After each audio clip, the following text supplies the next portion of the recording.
সুন্দর থেকে সুন্দরময় বানিয়েছি। আল্লাহ পাকের নিয়ামত, অপরন্ত নিয়ামত।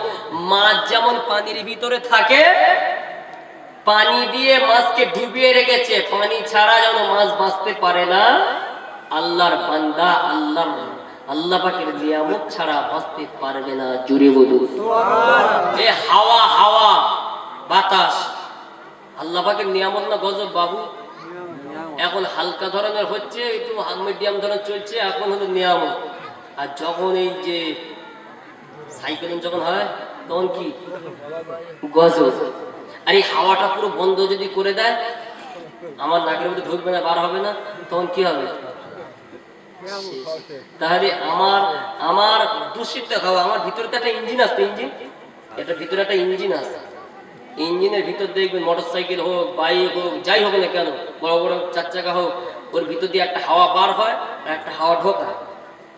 আমাদের ইঞ্জিন আল্লাহ এমন ভাবে বানিয়েছেন, আল্লাহ বলে বান্দা তোর শরীরের ভিতর দিয়ে দূষিত হাওয়া নাক দিয়ে বার করাবো, আবার খুব সুন্দর হাওয়া আবার নাক দিয়ে প্রবেশ করাবো। জোরে বলুন সুবহানাল্লাহ। হাওয়া দূষিত হাওয়া বার করাবো আর ভালো হাওয়া ঢুকিয়ে তোমার ইঞ্জিনটা ফিল্টার করাবো। জোরে বলুন সুবহানাল্লাহ। এই হাওয়াটা মস্ত বড় নিয়ামত। আল্লাহ যদি বন্ধ করে দেয় সব শেষ।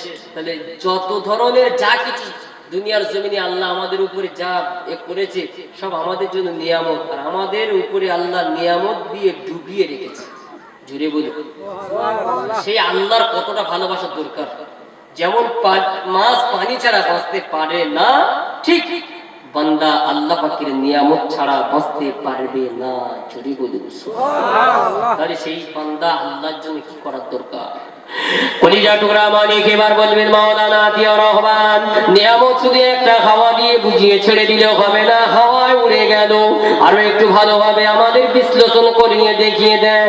আমি হলাম বেনামাজি, 70 বছর বেনামাজি, আমি হলাম 50 বছরের বেনামাজি। জুমা মুসল্লি, জুমা নামাজ করি, জুমা নামাজটা আদায় করি, ঈদের নামাজটা আদায় করি, 5 ওয়াক্ত নামাজ আদায় করি না। মাওলানা সাহেব আর একটু বিশ্লেষণ করেন, আমার অন্তরটা আস্তে আস্তে মুতমাইন্না হচ্ছে।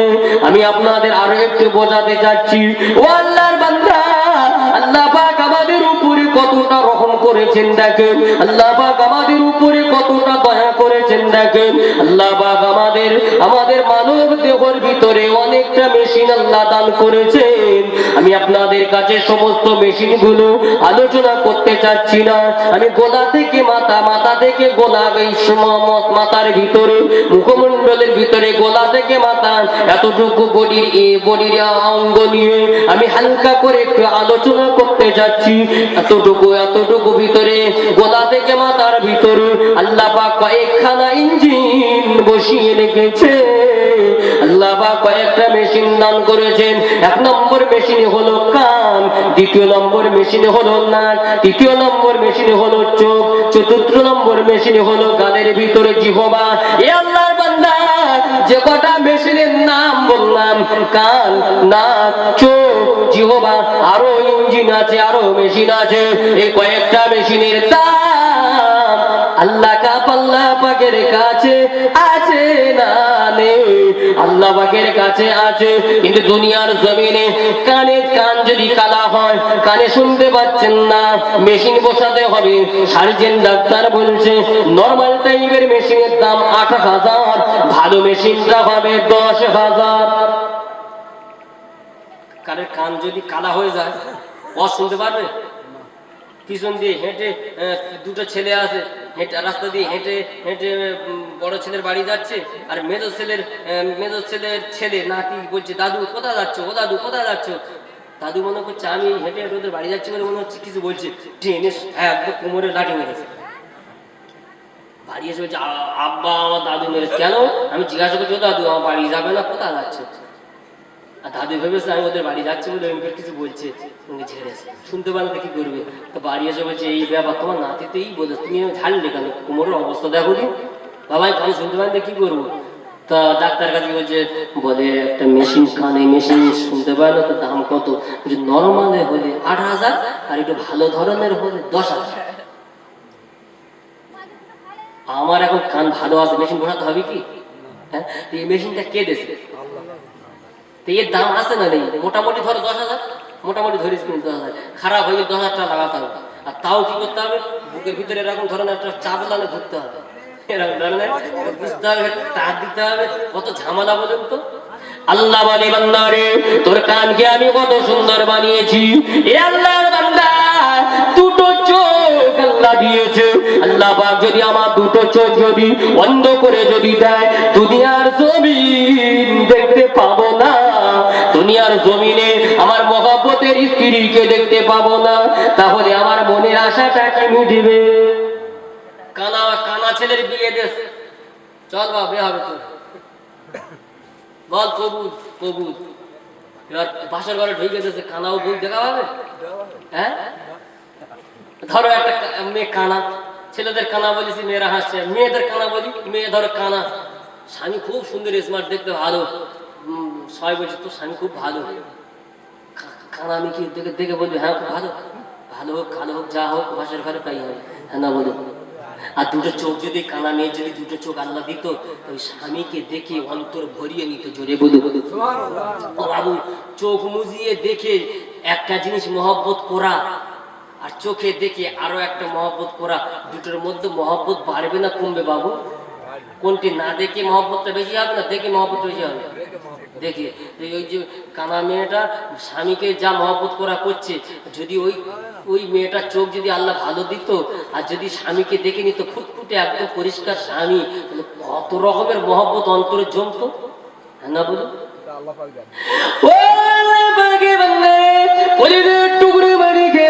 আল্লাহ বলে বান্দারে তোর দুটো চোখ, এই দুটো চোখ যদি নষ্ট যদি হয়ে যায়, দুনিয়ার ডাক্তার কেন ডাক্তার যদি চিকিৎসা করেও যদি তোমার চোখ ফেরানোর চেষ্টাও যদি করে, কত হাজার টাকা খরচ করতে হবে, তারপর তোমার চোখ সারাই হবে।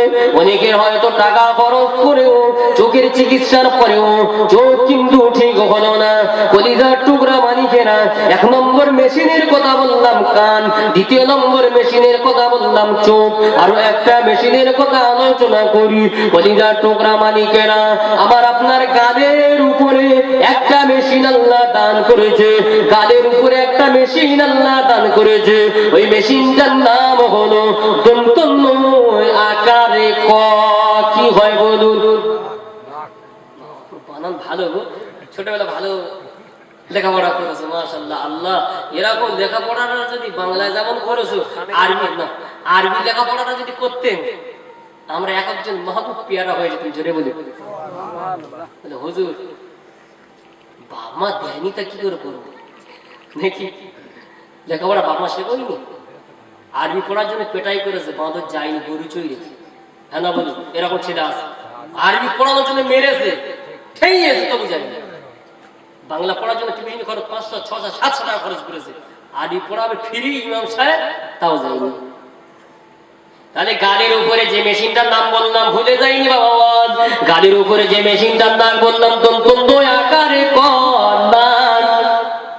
আল্লাহ যদি মনে করতে, এ আব্দুর রহমান, এ সালমান, আমি আল্লাহ তোর নাকটা গালের উপরে বানাবো না, আমি আল্লাহ তোর নাকটা পোদের পাশায় বানাবো, সুবিধা হতো অসুবিধা হতো বাবু?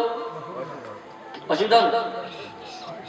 আল্লাহ আল্লাহ রহমান রহিম, জোরে বলুন না সুবহানাল্লাহ, জোরে বলুন না সুবহানাল্লাহ। একটা পোষা আপেল অবশ্য রাত্রে যদি আব্বা মা যদি দেয়, বাবা তোমার আব্বা এসেছিল সেবারে কলকাতা থেকে, আপেল এনেছিল, দিতে মনে নেই বাবু, এই খাও, আর কারেন্ট চলে গেছে, আর আপেলটা যে হাতে গেছে পানি লেগেছে, পানিটা আপেলের গায়ের পানি, হাত ঢুকে যাচ্ছে, কি আপেল পচে গেল নাকি? চেক করতে গেলে কি করতে হবে? কানের গায়ে ঠেকালে বোঝা যাবে গ্যাস না বাস, না নাকে দিতে হবে? নাকে দিতে হবে। তাহলে ওই আপেলটা নাকে লাগাতে গেলে, আর উদাহরণস্বরূপ আল্লাহ নাকটা পোদের পাশায় বানিয়েছে, ঠিক আছে? তাহলে ওই আপেলটা ঘুরিয়ে পোদের পাশায় নাকেটা ছেড়া যাচ্ছে, কত ঝামেলা বলুন তো? কষ্ট হবে না হবে না? কষ্ট হবে। আল্লাহ বলে বান্দা তোর অনেক কষ্ট হবে, আমি জানি, তোর গালের কাছে নাক এরকম ঠেকায়, গ্যাস কি বাস নাক বলে দেবে, দিমাগ ফায়সালা করবে, যখন হয়ে যাবে ক্লিয়ার দিয়ে দিবি টুক করে গালে ছুটে বুঝে যদি বলা যাবে না, তা সেই আল্লাহর ইবাদত করবে না কার করবে? শুধু বোর প্রেমে পাগল হবে, বউ শাড়ি চুরি করে শেষ করবে।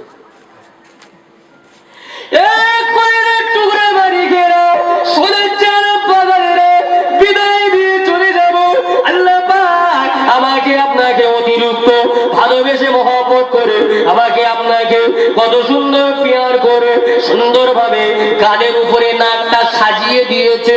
আল্লাহ বলে বান্দারে নাকের উপরে চোখ, চোখের উপর যদি নাক দিত আর কেমন লাগবে? আল্লাহ বলে বান্দারে নাকের উপরে দুটো চোখ, চোখ দিয়ে দেখবি, নাক দিয়ে শোকাবি, গালে তুই ঢেলে দিবি। গালের ভিতরে একটা মেশিন আছে, দুটো মেশিন বসিয়ে রেখেছি। 32টা দয় চন্দ্রবিন্দু আকার কি হয় বাপ? দাঁত। 32টা দাঁত গালের ভিতরে আমি পাটে পাটে পাটে পাটে সাজিয়ে দিয়েছি। ওই গালের ভিতরে আরো একটা মেশিন আমি আল্লাহ বসিয়ে দিয়েছি, সেটা হলো জিহ্বা। এই জিহ্বা, আমি কোন শরীরের কোন অঙ্গ প্রত্যঙ্গের প্রশংসা করব না, শুকরিয়া আদায় করব না। এই জিহ্বার জন্য যদি শুকরিয়া যদি আদায় করি, মরণ পর্যন্ত শেষ করা যাবে না। জোরে বলুন। আপনি চা খাচ্ছেন, জিভ বলে দিচ্ছে চাটা ঝাল হলো না মিষ্টি হলো না টক হলো। এখন কি বলছে, চাকে কি বলা যাচ্ছে?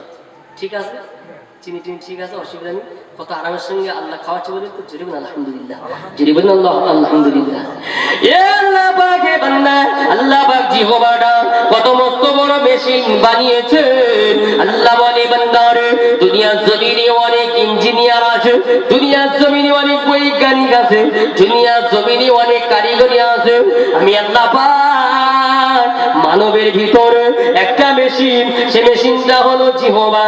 জিহ্বাটা এমন ভাবে বানিয়েছি, জিহ্বার উপরে যদি তুমি টক যদি দাও, জিভ বলে দেবে টক।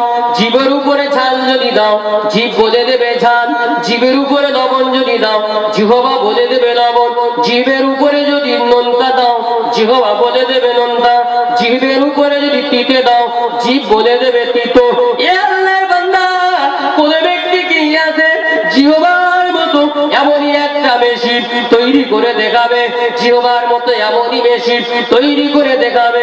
সেই মেশিনের উপরে টক দিলে মেশিন বলবে টক, ঝাল দিলে মেশিন বলবে ঝাল, লবণ দিলে মেশিন বলবে লবণ, তিতো দিলে মেশিন বলবে তিতো।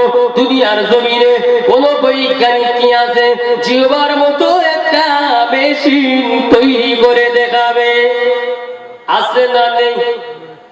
নেই। আল্লাহর বান্দা, আপনারা বলেছেন নেই। না না না না না, জিহ্বার মতো এমনই মেশিন তৈরি করার জন্য কোন বৈজ্ঞানিক যদি তৈরি করার ফিল্ডে যদি নেমে যায়, বৈজ্ঞানিক বাপ কেন, তার বাপ তার বাপ তার বাপ বৈজ্ঞানিকের 18 পুরুষ, বৈজ্ঞানিকের 36 পুরুষ যদি উঠে এসে যদি জিহ্বার মতো একটা মেশিন যদি তৈরি করতে পারে, জীবনে পারেনি, পারবে না। আর একটু মনে করে বলুন সুবহান, দরুদ শরীফ আল্লাহুম্মা সাল্লি আলা সাইয়্যিদিনা